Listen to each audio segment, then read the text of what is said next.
Dodge CEO Tim Kuniskis recently talked about Dodge's strategy extending production of the Gen 3 Charger and Challenger until 2026. And in this article, he also talked about the mysterious concept car I say is the Cuda in my Cuda EV video. So now we have a better idea if I was right by the Cuda's outrageous horsepower numbers and the over 100K price range that I talked about. But what about the other EVs we know Dodge is making from the Challenger, Charger, Hornet, and the Durango? Will it come out in 2024 as well to start the downward spiral of the muscle car era from Dodge? Or are they delayed because Dodge is stuck between a V8 and an EV place and have no locations to build their battery plants? Well, we're going to talk about that, the Cuda that's confirmed to be coming next year, another EV preview coming soon, and a thorn on Stellantis side from Canada with love. So enough of this fluff. Let's see if I know my stuff.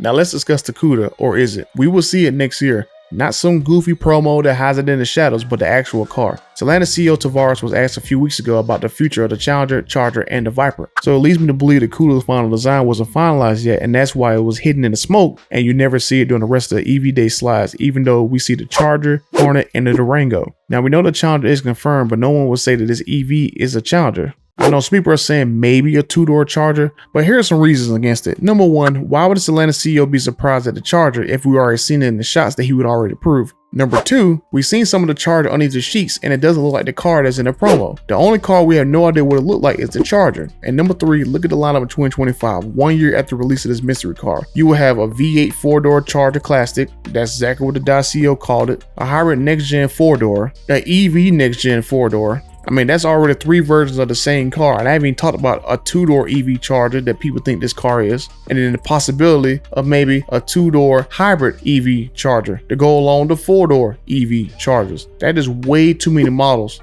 So if the Cuda is a 2-door Charger, what is the point of the Challenger then? There are way too many signs pointing this EV being another vehicle most likely based off of a Challenger. This car will be shown off next year and there isn't that much time to get approved another trademark to use for this car. So we know specifically this car is going to go after the Model S Plaid, so it's going to be basically a replacement for the Demon, but in an EV form. It could be a Demon, it could be a Cuda, it could be any other name, but there's only but so many names that they can use. I'm going to say Cuda, but there is one Easter egg that I missed, and this car could be a entirely different name altogether. The Dodge CEO said there is 3 hints in the promo video. Everyone picked up on all-wheel drive because of the burnout of the 4 tires, so that leaves 2 more Easter eggs. I believe the next one is the nosy EV motors to be the second clue. Third one is tricky. I'm not a big enough fish to get Dodge to confirm any of these if I tagged them like Twitter or whatever, but the third one could be either the hardtop convertible or maybe a possible like suicide door closing beside the car, or this car could be actually a Super B EV. Now hear me out for a second. Right after the next clip, you see this Coronet passing by a vintage Dodge car. What is interesting is that in '68 there was a Coronet Super B. There was also a convertible Coronet. The Coronet was also on the same platform as the Charger. In the promo, I pointed out how the rear of the Cuda looks almost exactly what's coming on the Charger. The Frosta emblem was on the Coronet, and there happens to be an existing trademark for Super B that is still active and applies to naming a car, its structural parts, and its badges. Not saying this car is a Dodge Super B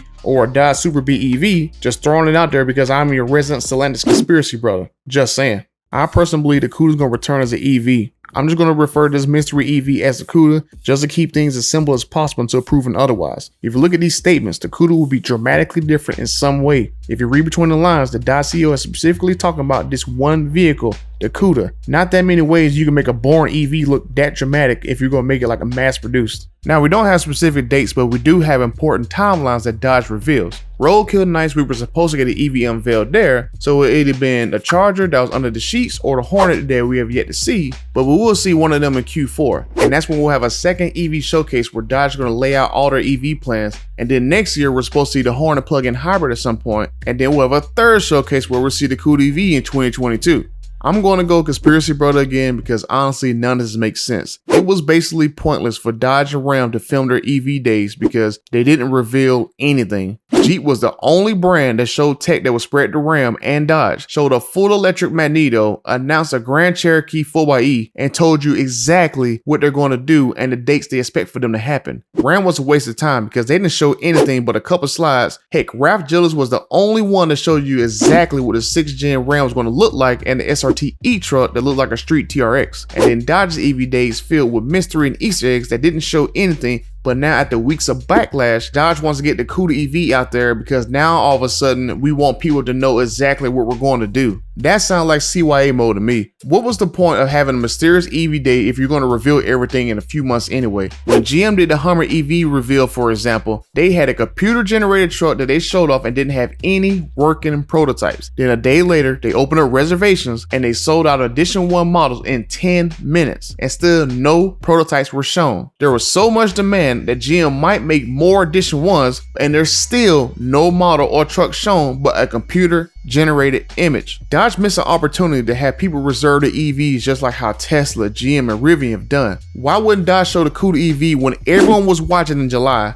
Allow people to reserve the car the next day for $100 and then they can see how the market feels about an EV muscle car. GM knows the demand for the Hummer EV because I, like thousands of others who were excited to see it, even if it was a computer generated image, reserved our Hummer EVs for $100 for a vehicle that we knew we wouldn't see for 2 years. It's like Dodge is missing the point. Most of us are not going to be able to afford this Cuda EV because it's going to be in the $120K price range that the Tesla Model S Plaid is. So why you're so concentrated on that particular market segment when all the rest of us are interested in only one thing: what is going to happen with the V8s? Where is the news articles, the quotes, or hey, we're going to do a V8 showcase, we're going to do a hybrid V8 summit? Where is those quotes at? Just saying. And that leads me to a couple of reports that came out about the next gen cars could be built at another site in the US and that Brampton could be converted into a battery plant. Now, the Unifor president says Dodge will have war on their hands if they try to take production from the plant and if it gets converted into a battery plant. That sounds like fighting words to me. So now begs the question of what will happen with these next gen cars. Will the Cuda EV be able to escape Canada because it's technically not a challenger and Unifor can't do anything about it? Will there be a new deal to get signed to expand Brampton to make another line, because how are you going to run 2 generations of cars that are totally different? It seems Dodge has already started their CYA mode early because all we heard during EV Day was that a battery electric car was coming and not cars, plural. Ralph Gillis said that other cars on the Stellantis platform that the Challenger and Charger, Durango, and Hornet will ride on, all those EVs will come to the market in 3 to 5 years. That's between 2024 and 2026. So Dodge has built in like a 2-year expanded window to bring all these cars out. We know the Cuda EV is coming in 2024 and will most likely be made off-site from Brampton since it can't be retooled for EVs since 2026 because current V8 cars are extended to 2026 at Brampton. But we will know in a few months what is going to happen with all this mess, because if Stellantis tries anything funny with Unifor, Dodge is going to be up EVs creek without a charger.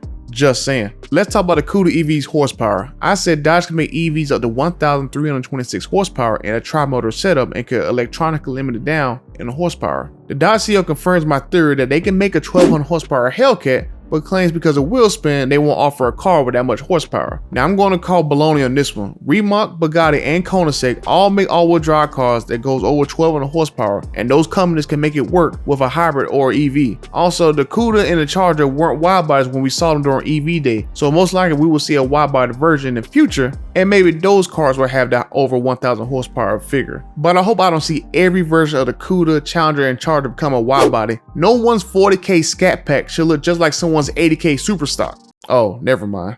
Now I know some people are going to say that 1,306 horsepower is not the same with 1,200 horsepower, but you're forgetting that EVs from some companies have launch modes that will only give you full power during launches. If you look at the Hummer EV, for example, you will drive around with 830 horsepower, activate launch mode, and then you have access to 1,000 horsepower for a limited time. Dodge could electronically limit the Cuda to, let's say, 900 horsepower and then make a launch mode fast enough to beat the Plaid. So maybe that takes 1,100 horsepower. That still leaves Dodge with a couple hundred more horsepower to play with if they want to make another EV faster without having to spend a ton of money on engineering for a new electric motor. My 1,300 horsepower are pulled from exactly what Stellantis said they will have available for the Stellantis platform. Stellantis has a tri-motor setup that they are developing for the Maserati MC20, which Dodge could borrow for the tri-motor Cuda. Stellantis specifically said that they will be platform sharing between all the brands. If Elon decides to go to Plaid Plus again, all Dodge had to do is some software updates, and boom, we have a 1,300 horsepower Cuda that can still beat the Plaid without any R&D. I would love to see the return of a demon crate or maybe like a Cuda crate filled with goodies and like maybe like a special demon mode or demon module that unlock demon launch mode for the max power feature. But we won't have long until we get all the details in the next few months. Pricing for the top dog Cuda, we got a hint that this EV will be a little bit cheaper than the $130 price tag that Tesla asked for the Model S Plaid. I called it in the Cuda EV video that the world's fastest Dodge will be stupid expensive and the pricing will be near Model S Plaid, so I got that much right. As for the other EVs like maybe a ERT or a E-Scat Pack, Looks like they'll start in the 40 to 50K range, which is where those cars cost now in the ICE variants. If you look at what Tesla does with the Model 3, in order to make it affordable, you only get a single motor at 35K mark, and then an extra 10K for the dual motor, and then another 7K for the performance version. Dodge could do a rear-wheel drive ERT and maybe a long-range version, then step you up to a E-Scat with a dual motor, and then a tri-motor setup that can take you to all the ranges all the way up to a Cuda. We know now that the EVs from Dodge are going to range from 40 to 130K, and that's why I say the Demon is the greatest muscle car you'll ever have, because you'll never get that much performance at that bargain of a price. Just saying. And that's it for this video, guys. I was pretty close in calling the Cuda, which Dodge still says is a concept vehicle. Now the Challenger, now the Charger. It's gonna be crazy to think that a non-Viper Dodge is gonna cost in the 130K price range. Dodge is missing the fundamental core of a muscle car. They were cheap, affordable cars that was loud and fast. And I hope a 130K Cuda doesn't look almost exactly like a 50K E-Scat Pack. But what do you guys think? A 130K EV from Dodge that is not a Viper ACR, will it be a flop? Imagine the ERT EV at 40K. Is a Cuda worth 3 times the value of that car? An 80K difference in price between the lowest and highest version of the same car. That's like Tesla making a Model 3 at 35K and then making a top dog version at 90K. So let me know what you guys think in the comments down below. And while you're down there, help me butter out by giving this video a thumbs up, subscribe to the channel, help me reach my goal of 10,000 subs. And until the next video, I'm out.